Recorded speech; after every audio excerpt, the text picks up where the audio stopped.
যাত্রা শুরু করছি শিয়ালদা মেট্রো স্টেশন থেকে। তো শিয়ালদা থেকে এখন যাব হাওড়া। সেখান থেকে ট্রেন ধরে বেরিয়ে পড়ব দ্বাদশ জ্যোতির্লিঙ্গের অন্যতম আরও একটি জ্যোতির্লিঙ্গ কাশী বিশ্বনাথের পথে। তো ভিডিওর সঙ্গে থাকুন। ভিডিওতে থাকবে কিভাবে আপনারা পৌঁছবেন, কতই বা খরচ হবে এবং কোথায় থাকবেন এবং কোথায় কোথায় ঘুরবেন। তো ভিডিওর শেষ পর্যন্ত দেখতে থাকুন।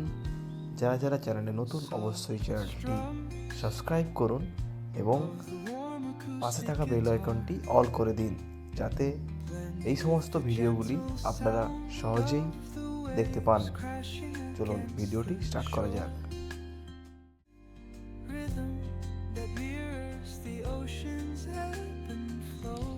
12327 উপাসনা এক্সপ্রেসে করে আমরা আমাদের যাত্রাপথটি স্টার্ট করেছিলাম দুপুর 1:14 হাওড়া থেকে। এই ট্রেনটি সপ্তাহে মঙ্গলবার এবং শুক্রবার এই দুদিন চলে। টোটাল সময় লাগবে 12 ঘন্টা 45 মিনিট। টোটাল হাওড়া থেকে বারাণসী জংশন পর্যন্ত 759 কিলোমিটার পথ আমরা পৌঁছে যাব ঠিক রাত্রি 1:45 এর মধ্যে 12টি স্টেশনে হল্ট নেবে এই ট্রেনটি এবং যার স্লিপার ক্লাসে ভাড়া হলো মাত্র 700 টাকা।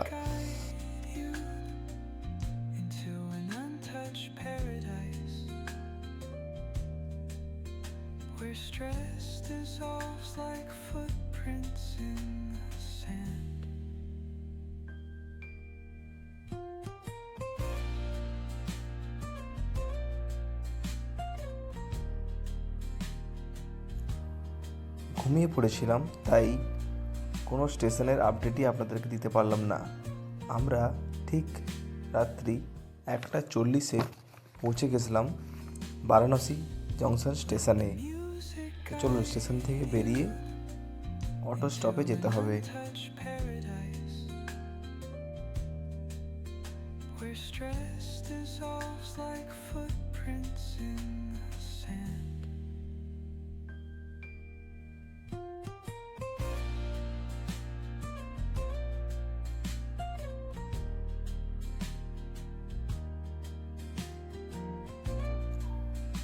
স্টেশনের সামনেই আপনারা অটো স্টপ পেয়ে যাবেন। এই অটো স্টপে আপনারা জনপ্রতি 20 টাকার বিনিময়ে পৌঁছে যেতে পারেন কাশী বিশ্বনাথ মন্দিরের সামনেই। তো সেই 20 টাকা ভাড়া দিয়েই একটি অটোতে আমরা উঠে গিয়েছিলাম। রাত্রে আমি স্টে করেছিলাম মা গঙ্গা গেস্ট হাউসে। তো সেই গেস্ট হাউসের ফোন নাম্বার আমি অবশ্যই আমার ডেসক্রিপশানে মেনশন করে দেব। ভাড়া পড়েছিল মাত্র 600 টাকা। রুমটি খুবই ভালো ছিল এবং ওয়াশরুম সমস্তটাই খুবই সুন্দর ছিল। আপনারা চাইলে এখানে থাকতেই পারেন।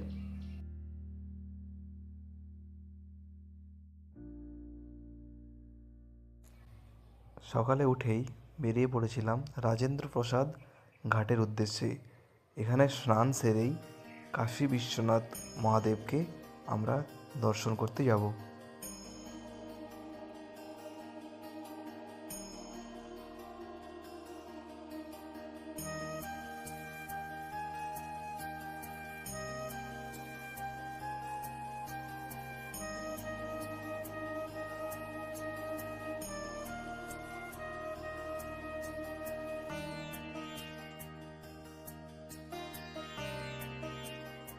স্নান সেরে আমরা বেরিয়ে পড়েছিলাম দর্শন করতে।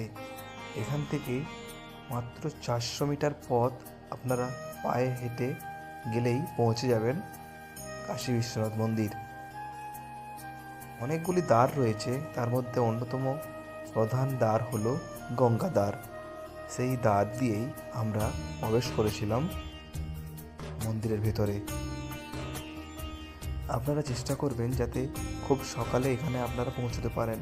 সকালে পৌঁছলে আপনারা বাবাকে পাশ থেকেই দর্শন করতে পারবেন। আমরা খুব সকালে না হলেও প্রথম যে লাইন হয় সেই লাইনেই আমরা মন্দিরে প্রবেশ করেছিলাম এবং মহাদেবকে জল অভিষেক করে মন্দিরের বাইরে আমরা বেরিয়ে গেছিলাম।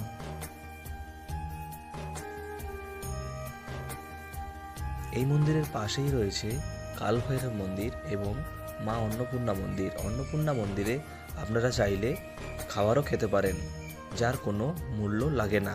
তো কাশী এলে এই দুটি মন্দিরও অবশ্যই আপনারা ঘুরে দেখবেন।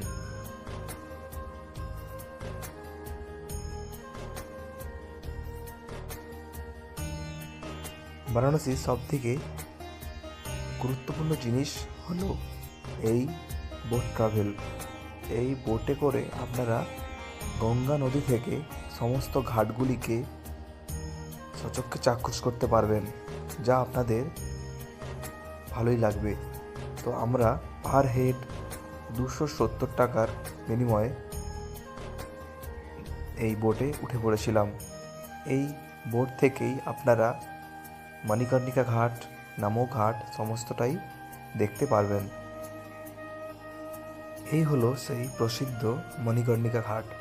কথায় আছে, যদি কোনো শব দাহ এখানে করা হয়, সেই শবের আত্মা এই সংসারের সমস্ত পাপ থেকে মুক্তি লাভ করে স্বর্গের পথে পাড়ি দেয়। এবং এই ঘাট সংক্রান্ত অনেক কথা রয়েছে, যেগুলি আপনাদেরকে অন্য কোনো ভিডিওতে আমি ডিটেলসে জানাবো।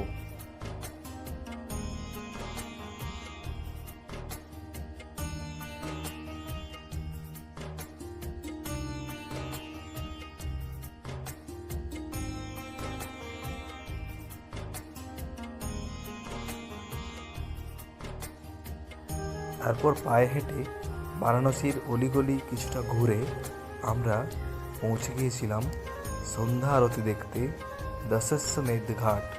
এই ঘাটেই এখানকার যে ঐতিহ্যবাহী গঙ্গা আরতি সেটা হয়ে থাকে।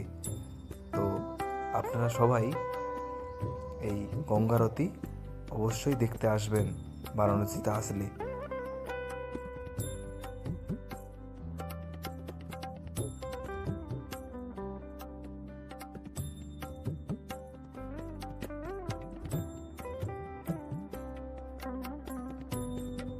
ভিডিওটি এখানেই শেষ করছি।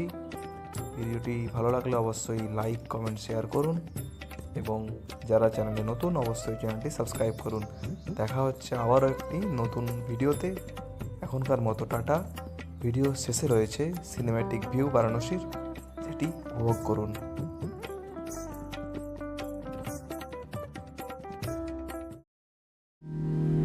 Soft strums of the warm acoustic guitar blend with the gentle sound of the waves crashing against the shore.